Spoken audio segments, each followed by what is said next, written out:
جناب سیدہ 5 سال کی ہیں۔ خانہ کعبہ میں آپ رسول خدا کے ساتھ عبادت میں مصروف ہیں۔ ایک لعین آیا، اس نے اونٹ کی آلائش رسول خدا کے چہرے پر ڈال دی۔ 5 سال کی بچی کے سامنے باپ کے ساتھ یہ جسارت ہو، اپنے ننھے ہاتھوں سے باپ کا چہرہ صاف کر۔ اجرکم علی اللہ۔ میں عرض کروں گا بی بی، ایک بچی اور ہے جو اپنے ننھے ہاتھوں سے آپ کے بیٹے کی کٹی گردن پر ہاتھ پھیرتی جاتی ہے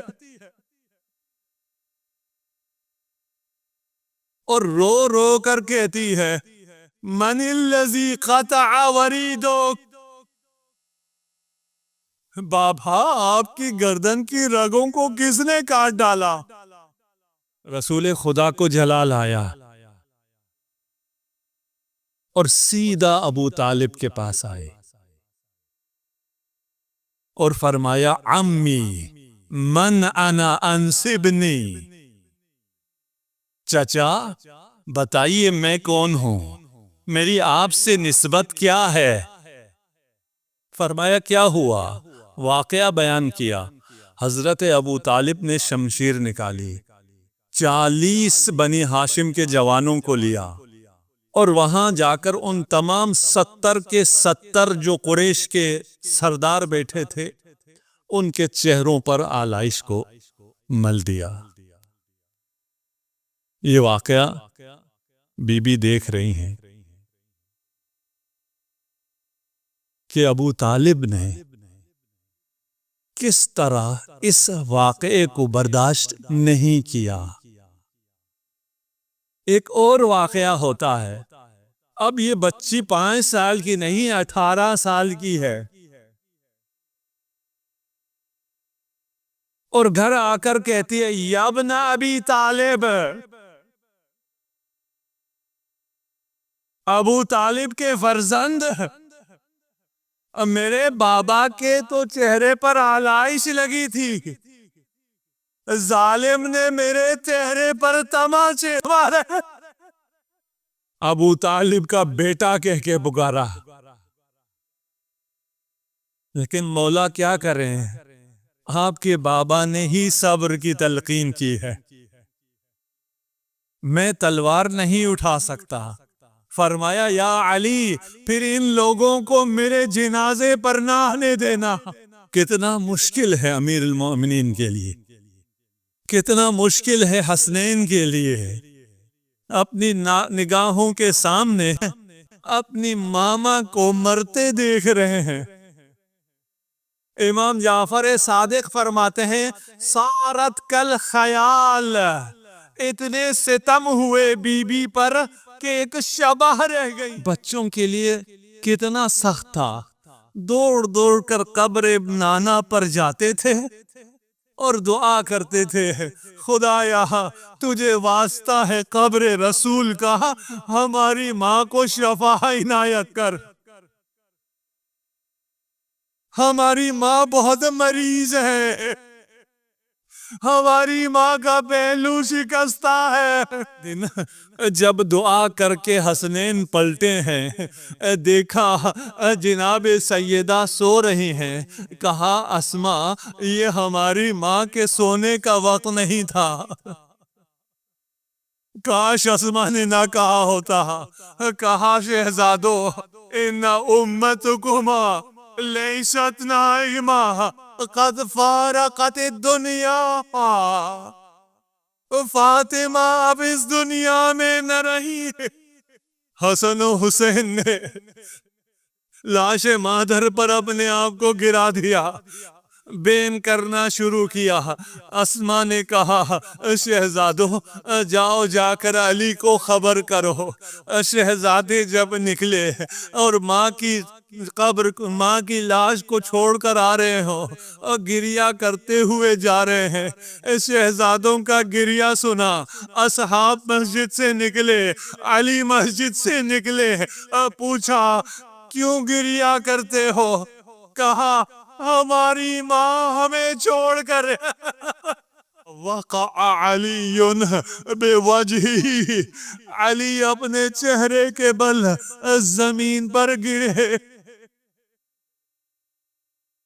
عرض کروں گا آقا صرف آپ چہرے کے بل نہیں گرے، جب بیویوں کو مقتل کے کنارے سے لے جایا جا رہا تھا ہاتھ بندھے ہوئے تھے، جب بے گور و کفن لاش حسین کو دیکھا بیویوں نے اجرکم علی اللہ.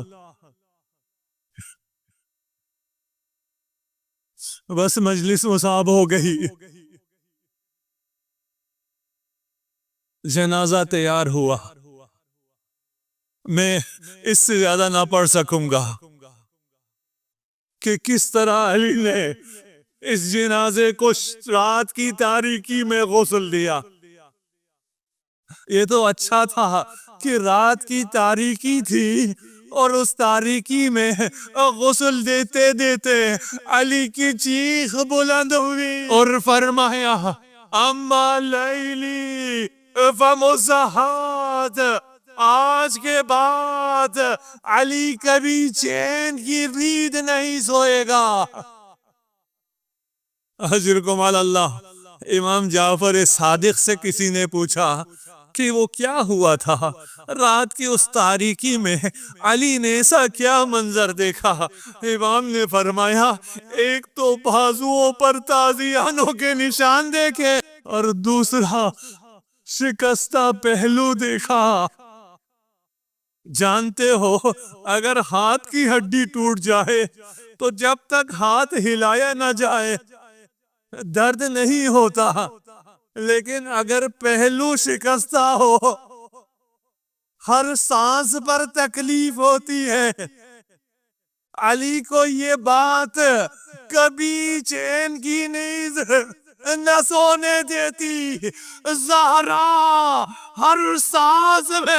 اجرکم علی اللہ. جنازہ تیار ہوا، علی نے فرمایا ہلمو الی امکم، آؤ اپنی ماں سے ودا کر لو. بچے آئے، امام حسن آئے، زینب و ام کلثوم آئے، لیکن حسین کھڑے رہے. جب تک ماں نہ بلائے میں نہیں آؤں گا. بندے کفن کھلے، پہلو شکستہ کا ہاتھ برآمد ہوا اور میرے مظلوم بیٹے ماں کے پاس آ، ماں تجھے چھوڑ کر نہیں جا رہی، ماں تیرے ساتھ ساتھ رہے گی. کربلا تو جائے گا، ماں تیرے ساتھ ہوگی. گودال قتل کا ہوگا، بہن 70 قدم کے فاصلے پر ماں تیرے سرانے ہوگی. آسمان اس زمین میں کوہرام بپا ہو گیا. جبرائیل نازل ہوئے، یا علی حسین کو سینہ مادر سے جدا کرو. علی نے بہت پیار سے حسین کو سینہ مادر سے جدا کیا، لیکن اسی حسین کا سینہ ہے، سینے پر سونے والی سکینہ ہے. سکینہ کو جدا کرنے علی نہ آئے، شمر آیا، تازیانے مارے،